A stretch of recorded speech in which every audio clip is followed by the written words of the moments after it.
North Korean hackers applying for jobs, candidates who exaggerate their skills and lie about employment history. Recruiting for staff has never been more difficult. In this video, I'll talk through how to screen job applicants in the crucial first part of the recruiting process before we start interviewing. These tips can be used across any job, any industry, from graduates to very senior roles. My name's David, I'm a CFO. I've been recruiting for 25 years across finance, IT, administration, and even facilities management.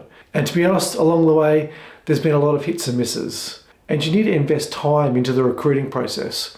And while there are more screening tools now than ever, there's no guarantee that they're going to help you end up with the right candidate at the end of the process. And how do we cut through all the ChatGPT enhanced resumes to make sure you're going to find the best candidate for the role and the one that has the best culture fit for our organization? I was recruiting recently for a job in my team, and it was around the same time that I'm reading a lot more around the North Korean hackers that are using AI to apply for jobs in the US and even Australia and other countries, and especially in the IT sector. The scam uses deepfake to trick interviewers on video and phone calls, particularly for remote-based jobs. And if they do get the job, as soon as they're issued their system credentials, they're often running straight away to conduct fraud, information theft, and extortion. It's a lot to take in. So when I reviewed our recent candidates, there was one application that just didn't feel right. It made it past our initial filters, and it ticked many of the boxes of what we were looking for. With over 100 applicants, it made it into the final 10 even. But on a closer read, it just seemed to be too good to be true. If you want to know how to check for potential fake candidates and find the real gems, here are the steps that I use that you can use in your recruiting process. And as a bonus later, I'll run through the red flags I use to identify candidates to avoid like the plague. So the first step I use is the resume vetting process. And here's where I have the HR recruiter do their initial scans through the candidates. There may be some tools and candidate filters they use, but what we're looking for here is that there's relevant job experience and a fit against the job specification. And really the tip here is you've got to brief your recruiter really well so they know what you are looking for. The second stage is really me as a hiring manager and the checks that I'm going to go and do. Firstly, I'll ask for the top 10 candidates for the HR recruiter to go and find. And my aim then is to cut down to the top 5. Then I'll choose 4 potential candidates to interview with the 5th one as a backup. So for the job applicant, your challenge is really to make the cut from the HR recruiter, because the reality is if you don't, then the hiring manager doesn't even see your application. And I know that's a tough one to swallow. Now, if I'm not happy with the depth of the top 10, I may ask the HR recruiter to go and find another 5 candidates, and then I'll review those as well. Now, here is how I review the shortlisted resumes. For each of them, I'm going to give them a score out of 5, with 5 being an ideal candidate. And on the initial read, I'm going to be trying to sort through into 3 groups. Some candidates will be an immediate yes, some will be an immediate no, and the rest are the in-between group. And these are actually the resumes that I spend the most time on trying to work through. I usually may only have 2 to 3 immediate yes candidates, so then I need to look at the in-between group to round out to get my top 5. And when I read through the top 10 resumes, I'm generally taking a fairly analytical review of each of them. I'm trying to interrogate them and seeing if they're going to be a good fit to the person with the experience level I'm looking for, as well as a culture fit into our organization. And also for the top 5, I'm also going to do a Google search or a LinkedIn search to see if there's anything more with that candidate in their digital footprint that gives me any sense of comfort that they're the candidate that I want to see or one that I don't want to see. And as a side note, not every candidate gives a LinkedIn profile. So if you're a candidate, it's something potentially to give you a step up on the competition. So when I'm reviewing the resume, here are the things I'm looking for. And it's quite simple. I want proof that you can do the things that you say you can do. I'm looking to see that you're not taking credit for potentially what others in your team did, or others senior to yourself in previous roles have actually done rather than what you've done. So I'm looking for the actual level of responsibility you held, and I want to check for any exaggerations that you might be making. And I'm also looking for employers that you've had and the quality of those employers, because that may be a differentiating factor between working for great employers the ones that are going to push their staff and where you've had opportunities where you're really growing your skills, or maybe where you had smaller organizations and you may not have had great exposure to best practices in your industry and to strong mentors to learn from. Next, I want to look at your credentials and whether that's through tertiary education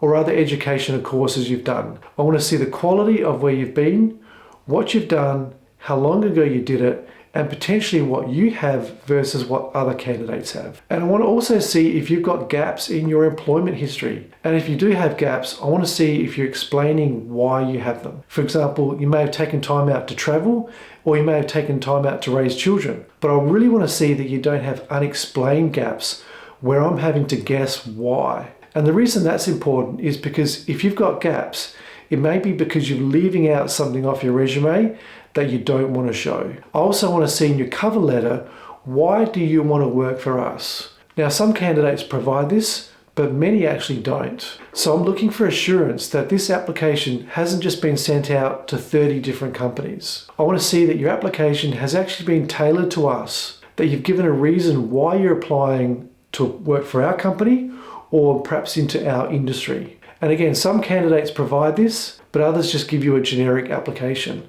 And it might sound tough, but I don't want my company to be generic, so I won't bother with generic applications. Next, I'll check that you've got a certain level of professionalism in your application and that you don't just have lazy things like spelling and grammatical errors. Because if you're going to make that in your application, then I'm going to have to assume you're going to make that with every email that you're going to send out on behalf of our company to other or external parties. And I don't want that. Now, in the next check, I'm really trying to understand your career path. I want to see where you've come from, where you're up to at the moment, and where you might be heading in your career. And I'm seeing if that's a fit for us in terms of what we can provide you, but also that you haven't had career detours along the way where it just seems like you don't know where you're heading and that you just keep trying new things. And perhaps again, this might be one of those next things and you might not stick to it. And part of that, I'm checking for jobs on your resume that just don't make sense, or a lot of job hopping and short-term roles where it gives me no confidence that you're going to be able to stick around. Plus, I don't want to see any sign of evidence in the past where you've either been asked to leave a job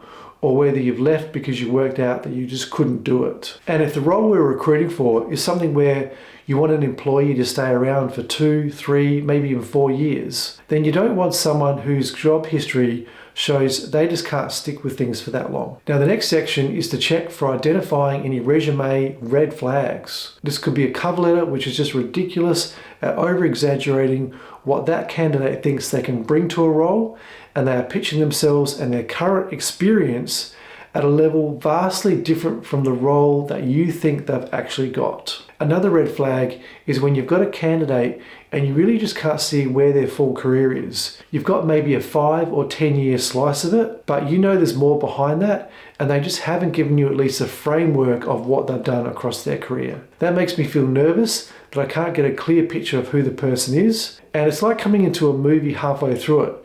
It really just doesn't give you enough to understand the full storyline, and as a recruiter, I shouldn't have to guess or make assumptions about a person. Another red flag is education qualifications that are difficult to verify. And that could be because either they're based in other regions or because they're small private companies offering courses. A red flag could also be when someone claims to have vast amount of experience with core systems in your industry. And you know from working in these roles, they would have had some experience with them, but they couldn't have had experience working with all of them. And they're just trying to name all of these systems as a catch-all to name something that they think your organization probably works with. Next is just being overqualified for the role. And while it's not a problem being overqualified in itself, if they don't provide a clear reason why they are applying for your role, and it's up for us to have to try to work through that and work it out, then it's a risk to hire them. And to me, it's a red flag and one that I'm not confident that they're going to stick around.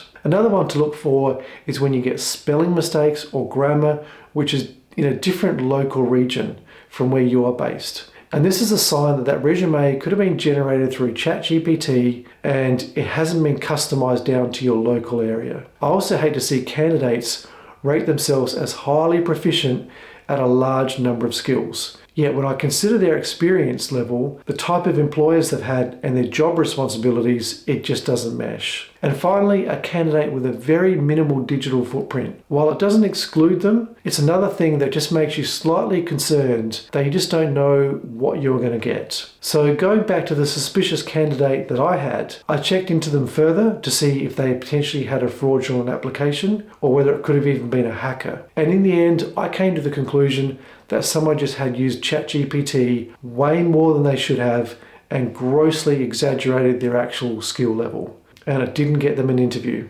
If you're a new CFO or aspiring to be one, I've got more content designed for you, which you're going to want to see, like this one up here.